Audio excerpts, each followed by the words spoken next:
Welcome to the Beach Chair, where we talk about anything under the beautiful sun of La Union. From food, surfing, art, wellness, the community, and the people that make La Union a dream destination.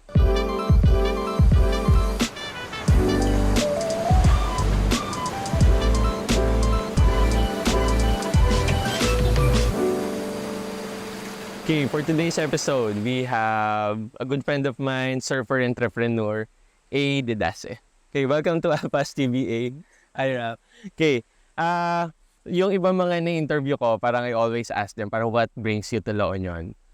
With you kasi, alam ko naman, it's surfing. Yes. Because we go way back na parang when we were still both based in Manila, we go up on a weekend, whether La Union, Baler, Yes. Zambales, and then Monday, babalik tayo, lahat online, saan tayo mag-surf next weekend. But, the better question is, parang what were you doing? Parang, what were you doing while on weekends you surf? So, ano yung day job? What do you do on Before. Before, oo.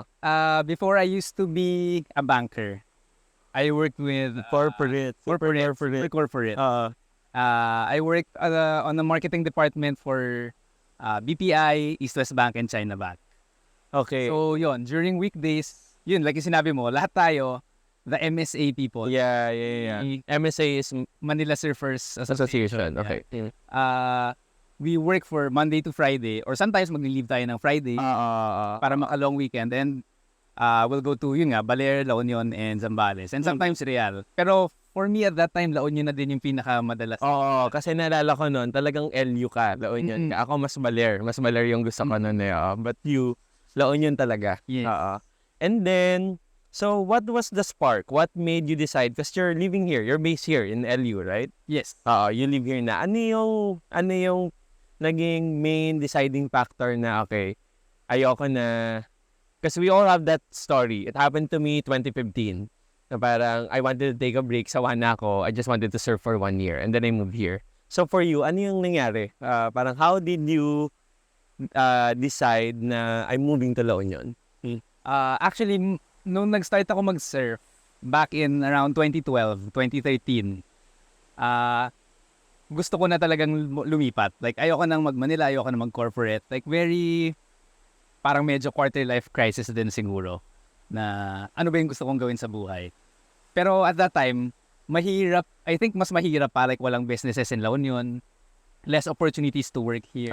Back in 2012, 2013. Or in So, parang ang ginawa ko, so sige, nagstay muna ako sa corporate, ipon lang muna para eventually kayanin ko na siya na pag nakaipon ako, maybe I'll start up something. Did you have a timeline na parang, okay, mag-iipon ako, magtatrabaho ako 1 year or 2 years or 3 years? Actually, wala. So actually, nung start, meron pala. 5 years. Inabot ako ng 5 years, parang hindi ko pa ata kaya. Tsaka at that time, medyo na-stuck din ako because I have a partner who's based in Manila at that time. So, nung time na yon, parang hindi ko din kayang yung decision. Yung long distance. Hindi din pwedeng lilipat. Tama. Something like that. And nung 2019, yon, parang we broke up. So, yun yung nag-trigger sa akin na, okay, this is the time. Ito na yun, parang nakaipon na ako. I can decide on my own na talaga. And yun na yung nag-trigger sa akin. And then, yun nga, may opportunities na din dito. Like, the first one was in Macan. Okay. And, actually, ikaw pa nga yung kausap ko na eh. I saw your post. Yeah. Hanap ka ng manager for manager in Macan. So that was the first parang opportunity here in La Union. Okay. So nakita ko yun parang, ito na siguro yung sign na lumipat na talaga. Yun pala yun. Macan pala. Kasi inisip ko, parang ano nga ba yung unang ginawa ni E? Parang what finally made him decide to La Union? Correct. Parang naging madali din na sabay-sabay nangyari na libre na ako. Wala nang... Yes. Parang libre na ako sa Manila. Wala nang... The timing was perfect. Yes. Okay. Tama. No more commitments and may ipon na and you're ready to move to learn. So would you say na parang, especially now, I would say in the last 3 years, ang dami nag-move sa LU na hindi naman mga nag-open ng business. So would you still say na kailangan ko muna mag-ipon bago ako mag-move sa La Union or For other people. Oo. I think it still depends kasi nung nag-pandemic, ang daming naging work from home and may mga companies na nagstay pa rin na ganun. Okay. My girlfriend right now, which is Jackie, ganun pa rin yung setup niya. Like, the company allows her to Work from anywhere. Pero Okay. marami din tayong friends like sila Allen na kailangan nagre-report weekly sa office. Yeah. So, I think it depends on the setup eh. Pero kaya kasi may opportunities na It doesn't, would you say it's easier now to move to La Union? it's easier now. Like, ang dami ng, even apartments ngayon, mas marami ng options na before wala din tayo.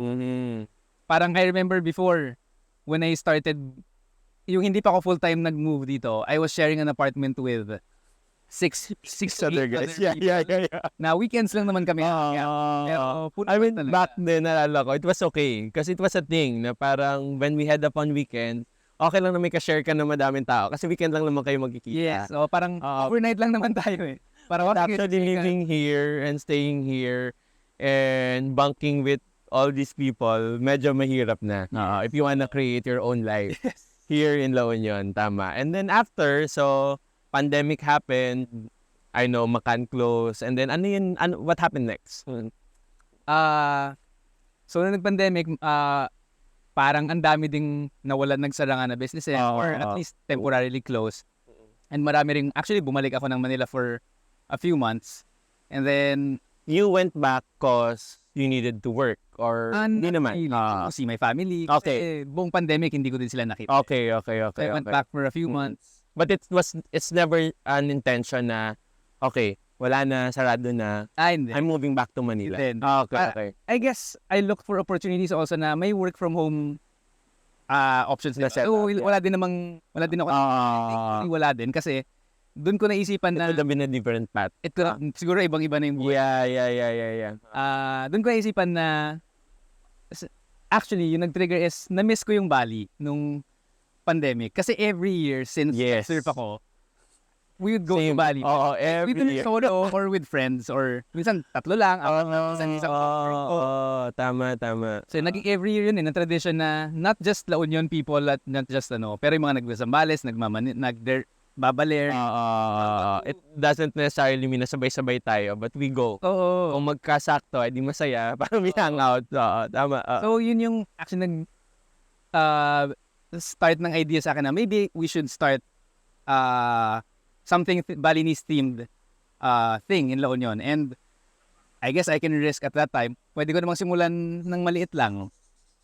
And So, F&B agad, yun din. Kasi F&B. coming from Makan na F&B. oo.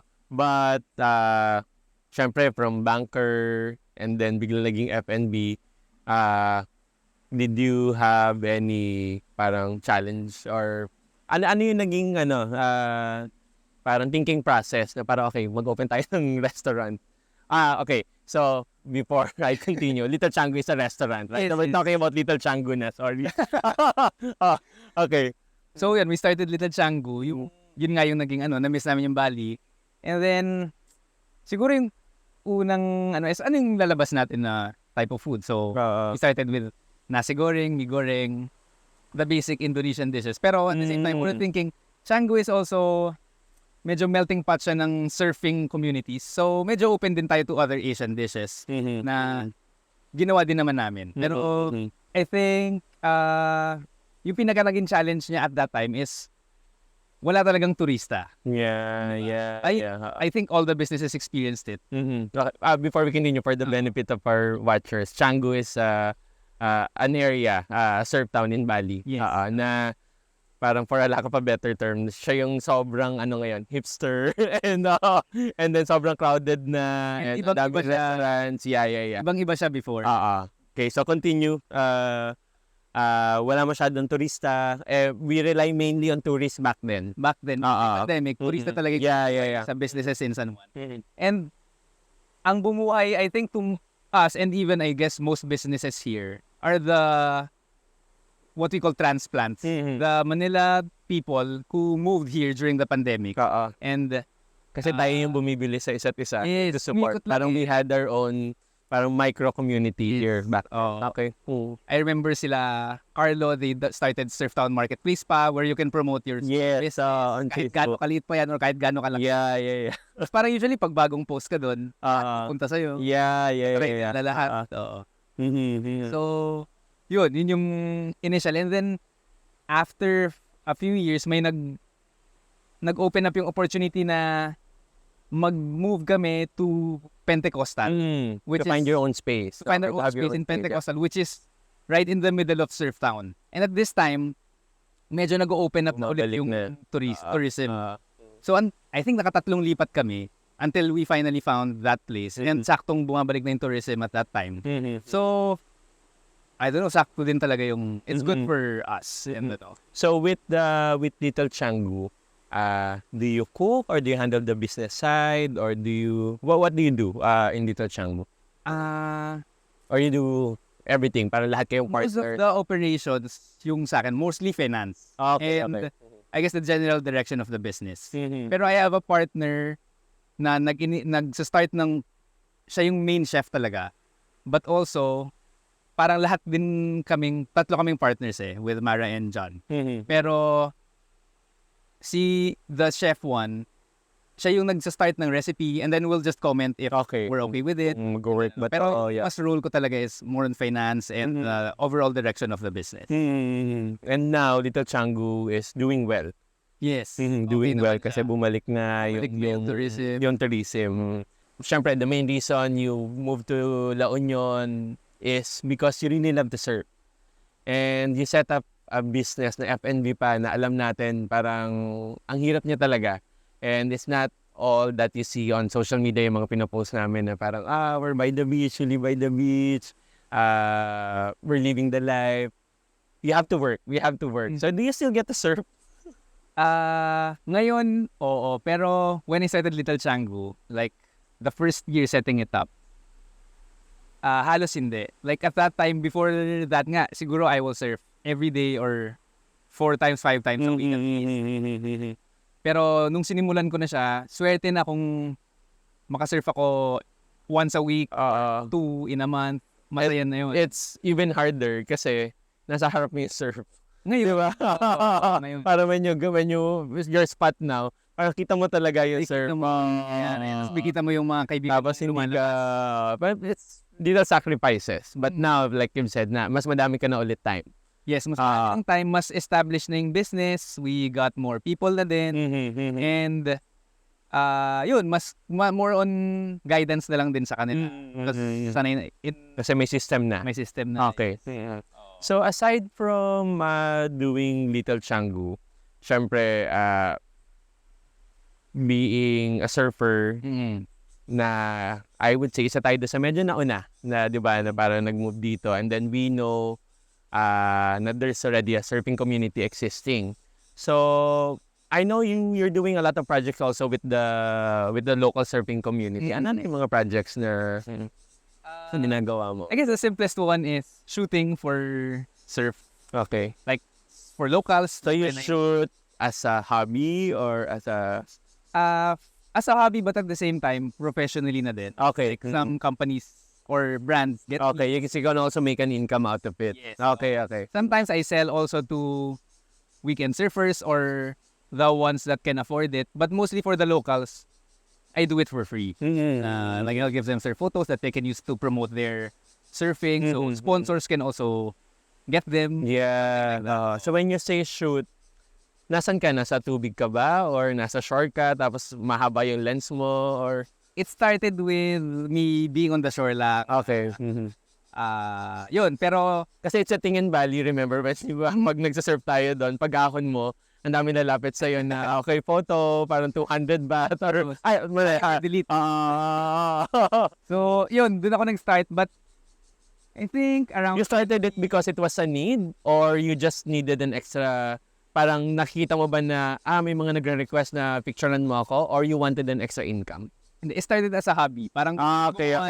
Gets, okay. Films or videos for my friends and parang lang picture and then parang pwede palang pagkakitaan. So, yun. And then I eventually invested on a water housing for my camera. And then, yun, now, mas focus na ako on shooting in the water. In the water. Oo. Hindi ba siya mahirap? Shooting in the water. Mahirap din siya, pero I think being a surfer helped because parang learning how the currents work, Where to position yourself. na hindi ka haharang dun sa ibang surfer, Tama. or yung timing na kung kailan ka sisisid. So, I think that helps naman. Knowing how to surf first before being a surf photographer is a big help. Right. And then I also know you're part of Single and Unattached. So what is Single and Unattached? Single and Unattached is an event that focuses on promoting traditional and the classic style of surfing longboard or a lug. Okay. Single fin lug. So yung story niya is Single and Unattached is single fin longboards or lugs, and unattached naman dahil back in 50s, 60s, wala namang leash yung mga sinaunang surfers. Yeah, sinauna. And ang nagsimula actually ng Single and Unattached is Buji and Nikki. Okay, we also had them in the show. Oo. So, nung sinimula nila yon, I think the idea started in 2011 and the first Single and Unattached was 2012 ata or 2013. Grabe, tagal na. February. I guess kaya since Single and Unattached is a wordplay on Valentine's na din eh. Kasi it happens every February. Na maganda rin kasi yung alon around that time sa... Yun lang yun. It's like one of our peak seasons. Yes. So what did you do or what are you doing for Single and Unattached? So, sinimula nila Buji, tapos around 2015 ata or for several years, si Jeric yung naghawak ng event. He started organizing it. And then nung nag-2020 na, since 2020, nag-busy sila, nagka-baby sila Kuya Buji and Ate Everyone got busy. Si Jeric got busy with businesses. And at that time, bagong lipat lang ako dito. So, parang inisip nga nila na i-end na yung SNU noon. Pero sabi, sayang naman, parang it has been a tradition. Tradition at saka hinahanap siya ng local community. And I think it also helped the local community. And not even locals kasi ang dami din mga international surfers na nagpa-fly in, di ba? Yes, I think yung natulungan natin like the likes of JR Esquivel kasi we exposed them also to an international level of surfing na hindi nila kailangan lumipad. Right. Foreigners yung pupunta dito. And nakita nila yung potential na kaya palang gawin yung ganong klaseng trip. Yeah. Yun, I think ang laki nung natulong din nila Kuya Buji with that. So yun, noong 2020, ako na yung naghawak nung ako na yung humawak ng event. And then nag-pandemic. Pero last year, 2022, bumalik ulit siya. And right now, we're planning for 2023. Okay. Yeah, it's medyo laki yung, if ever matuloy yung sa 2023, it might be big. But this is for next year na, 2024 na. 2024 na. Kasi dahil nga sa nangyari with JR Esquivel, ang daming, the interest of other international surfers, ang daming gustong pumunta. Because it was a great year for surfing sa atin, 2023. Para nagkaroon ng WSL sanctioned na first time, di ba, sa La Union, and then tinuloy pa rin yung Single and Unattached. So next year would be really busy. So you're also trying to make it bigger next year? Trying to make it bigger. But at the same time, ang dami din kasing busy na mga tao. So we're still checking if kaya ba siya ng team. So it's more of the concern now is manpower. And kung if you want to invite, since ang dami nang world class na gustong pumunta because of JR, na-meet ni JR in Salvador, Manibin. So ang dami nagme-message or even JR saying gusto nito pumunta, si ganito, si ganyan. Na big names na before, napapanood lang natin sa Instagram. Sa naging spokesperson na siya talaga ng not just La Union surfing but Philippine surfing in general. Yes. Kasi I would say parang pang world class naman talaga yung mga longboarders. Yes. Here, especially here in La Union. In La Union. Okay, so ano pa? Meron ka pa bang mga ibang plans or here? But like what you said earlier, yung girlfriend mo is also based here na rin. Do you see yourself like really being based here? Dito na talaga sa LU? I think for now, yes. For now. Oo. Pero open naman nung sinabi ko kanina na gusto kong umalis ng Manila nung corporate pa ako. And my first option is La Union talaga. But open naman ako on moving somewhere else. But La Union is the community in La Union is really nice. It's really, parang masaya eh. Right now, La Union is really home. Oh. Like, even the businesses are helping each other. Like, the competition is, nagtutulungan pa rin kahit may competition. Like, yun nga yung sa pandemic, na parang tayo-tayo rin yung nagtulungan. Yun, so I don't see myself leaving anytime soon or if ever leaving at all. So, I mean, to close it out, any tips dun sa mga, like what, I mean, with the same story, na parang you're from corporate, who just happened to love surfing, and sawa na sa Manila, I wanted to go, not necessarily La Union, or, but, I mean, for this instant, parang, okay, sige, since we're talking about La Union, any tips dun sa mga gustong I think it's just finally really making a decision that you want a simple life, na parang kahit hindi malaki yung, I think even for you and many other businesses who moved here, the people who established businesses, yung money hindi naman natin hinabol talaga. Like the reason we wanted to move here is to have a simpler life, to have more time for ourselves so we can surf or spend time with our friends, with our family. And I think it's just making that decision na parang, yun ba yung gusto kong buhay? Or do I want to earn money? And which is not bad also naman. Sure. Like stay in Manila and earn money. Or move to a province na kahit maliit yung kitain ko, I have more time for myself and for my family and for the things that I love. So, yun, for me, it's just that decision na parang choosing what kind of life you want to live. Yes. Okay. Okay, thank you, thanks for coming in today. Okay, yeah, so like what A said, it's really choosing the kind of life you want to live. We're both excited. Stay tuned what's gonna happen next year. It's gonna be a big year for Philippine surfing, definitely, specifically longboarding.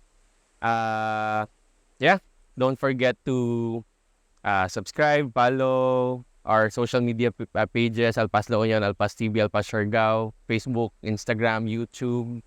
Come visit Alpas La Union and Alpas Siargao. We're always have a seat for you.